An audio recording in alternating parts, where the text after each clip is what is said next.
Welcome to today's edition on how to buy your first commercial property in 70 days.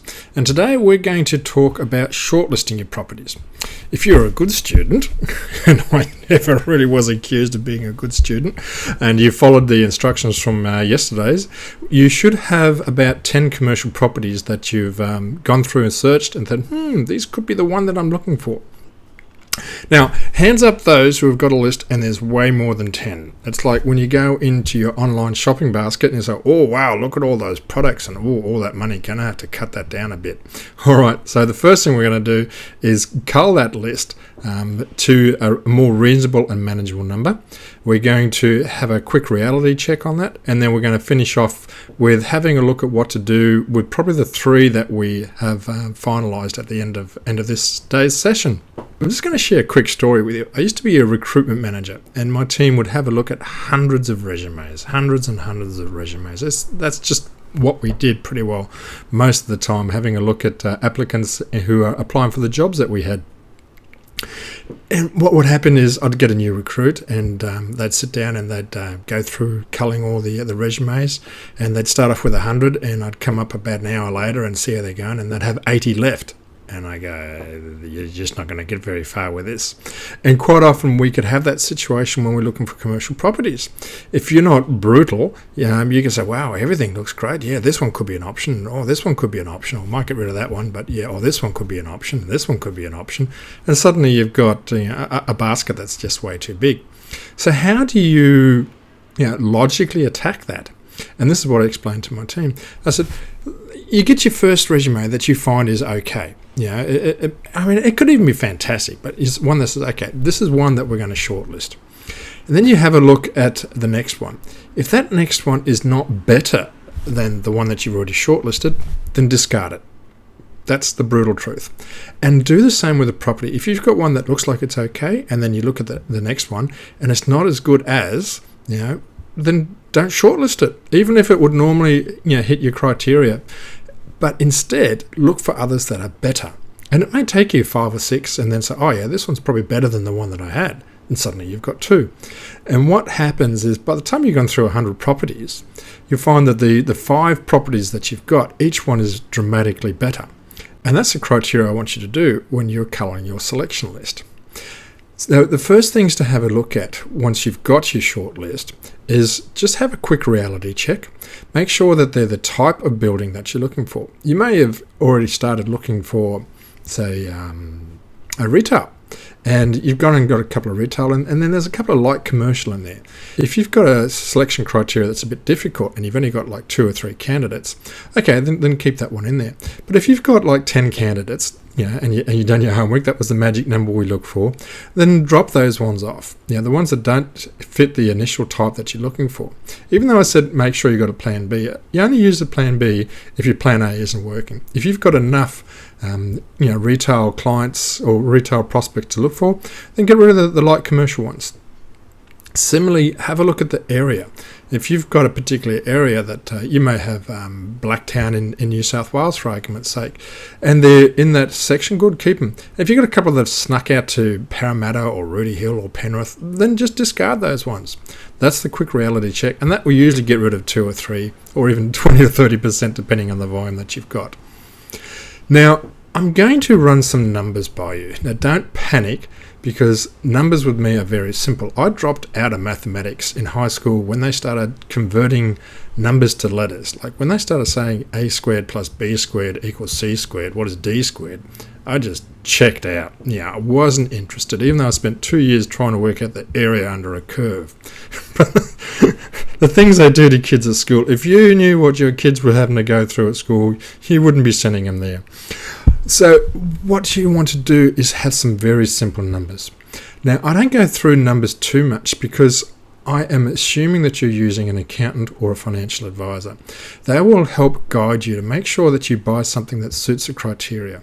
And the first thing you need to look at is, are you negatively gearing your investment or are you positively gearing your investment?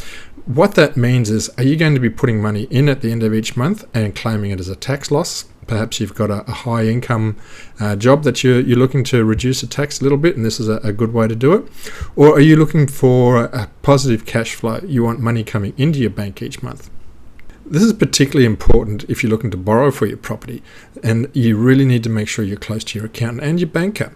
They will let you know if the numbers that you're looking at in your property are going to work for you. Are they going to give you a negative geared property, or are they going to give you a cash positive?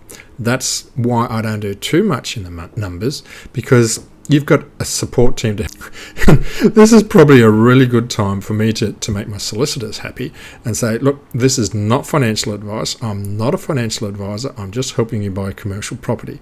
And similarly, with things like this nature, you need to make sure you work with people who do this all day, every day, in the numbers side, the accountants, your banker, financial advisors. All right, that should keep my lawyer happy. So there's really only two numbers that most investors look at. One is what's called a capital rate. Now, a capital rate is a fancy way of saying what is the going rate in that area.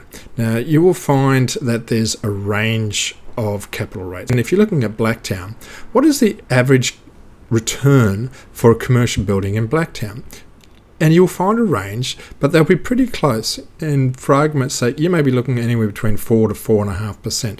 So if your building comes in with a capital range or a return on investment range that's outside that, either higher or lower, then you need to have a serious look to understand why. If it's higher, it's probably because it's a riskier property, or it may need some work, or it's a short-term lease. If it's lower, it may be because you've got a really good tenant like Woolworths, or someone who's been there for a long time. Or it could just be a bad lease that needs to be rewritten. But you should be asking yourself, why is it so? If you remember Julius Sumner Miller, why is it so? And make sure you understand why it's outside the capital rate. So the capital rate is like a fancy way of saying average rate of return. So how do you work out the rate of return? Let's keep things simple. Let's say, for argument's sake, you have got a net profit on the commercial property you're looking at of $60,000, and the owner wants $1 million for that property. Well, what you're looking at there is you divide the 60,000 by the 1 million, and that will get you 6%. So that means that commercial property is giving you a 6% return. See, I told you this was easy math. Now, quite often I'll get people coming in saying, I'm looking for a building that looks like this, smells like that, tastes like that, and has a 6% return. And I said, well, okay, but you can realise that the property may have a 5.9% return. So now I only want 6. Well, that's cool. Still have a look at that, because you can negotiate on the price. Let me give you an example on what a little bit of negotiation can do on your rate of investment or your return on investment. If you were able to change the price of that $1 million property to be $950,000, well, then you will end up with a rate of return that is 6.3%. If you manage to drop $75,000 off that price, if you're a good negotiator, and which meant you bought it for $925,000, suddenly you're looking at 6.48%, or in my mathematics, that's pretty close to 6.5%. So suddenly, instead of getting 6% return, you're getting 6.5% return. Now, you can do anything with numbers and percentages, but recognise that the difference between a 6.6% return and a 6% return is actually a 10% increase. Now, I had a client, for argument's sake, who bought a $1 million property, and he ended up offering $850,000 for that property. So he got a 15% reduction on the purchase price, which is really good. I love that. But the big bang was he actually had a 15% increase on his return on investment. So think of it this way. For every 1% you can take off the purchase price, it gives you a 1% increase on your return on investment. That is how to manage the price of the property. And if you're one who thinks better on prices, then work on $1 million, $950,000, $900,000. And we've had a look at the net return on a property. You can't do much with that straight away. So if it's $60,000, that is the return that you're getting. But recognise also sometimes people will say, oh no, the rate of return is too small. But if you can increase the rent, and you will, like you may have a vacant tenancy, and you put another $5,000 on there, suddenly it's a $65,000 property, your return on investment figures all change. So don't be too boxed in by looking specifically for something in a number range. Recognize that the three variables, which is the price, the return on investment, and the net profit, are all variable in either at the stage of negotiating or can be varied shortly afterwards by changing your rent. Alright, so we've had a reality check. We've made sure we've got a property that's in the right place and it's the right type of property, and we've done some numbers to make sure it fits within what your accountant or your banker is telling you need to look at.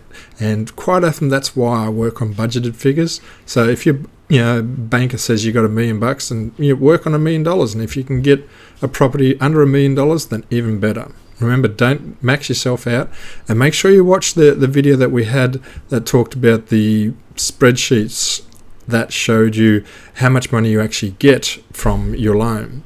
By the time you put in your state transfer taxes and your partial rates for council and all those, you find that the bank may give you $1 million, but you probably only got $850,000 to spend. So your homework for today is to look at those 10 listings that you've shortlisted and cull them down to 3. Why do I say 3? The human brain's an amazing thing. It can handle 3 choices simultaneously, but it really struggles at 4. So if you've got 3 properties, odds are you'll be able to remember pretty clearly what the prices are on each one, what the return on investment is each one, what the property makeup is, if it's steel, if it's concrete, if it's on a big block or a small block, what part of town it is. But when you start going to 4 or 5, it starts to blow your mind and you start to get confused. So your homework is have a look at getting 3 commercial properties shortlisted. Now, speaking of homework, if you were good and yesterday you got your 10 properties, you can take off number 15 on the board here. Mine's buried there in the middle. And when you've gotten down to 3, which is today's homework for shortlisting, you can take off number 16. So there's holes popping up all over our project as we look to sell, or not look to sell, we look to buy your first commercial property in 70 days. Make sure you come and see me tomorrow, because we're going to have a look at inspecting these 3 properties and how to go about that in an effective and an efficient way. And I also want you to have a look at the commercial reality. There's a chapter on inspections and selection. There's chapter 6. So have a look at that, because that talks about what we're doing now, inspecting and selecting properties. All right, that's Peter. That's it for me for today. Look forward to catching you tomorrow. Take care and God bless.